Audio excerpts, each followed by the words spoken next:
o 3 medvědech. Jednoho dne jedna holčička bloudila lesem a narazila na chalupku.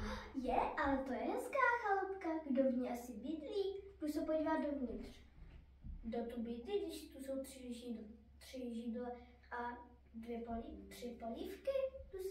Tu je ochutnat. Ta je moc pálivá. Jdu ochutnat druhou. Ta je moc horká. A jdu ochutnat třetí. To je tak akorát, tak jdu celou s ním. Jdu zkusit židle. Ta je moc tvrdá. Ta je moc měkká. Ta je tak akorát. Wow! Au. Jsem nějaká ospalá. Jdu zkusit po skale. První postel.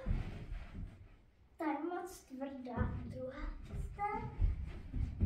Ta je moc zase vysoká. A třetí postel. Ta je tak akorát.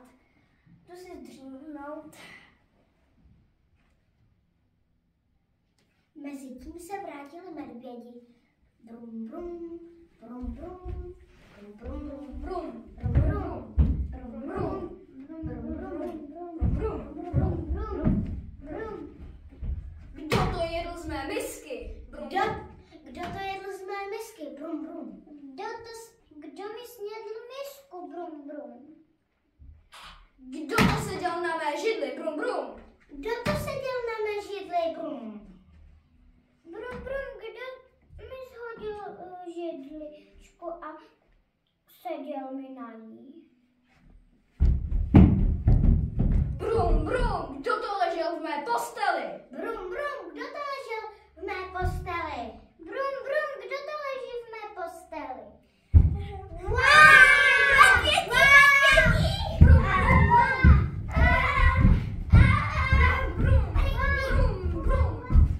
Asi utekla. Tak to zítra spravíme, ale teď se nějak moc ospali. Dobrou noc. Dobrou noc.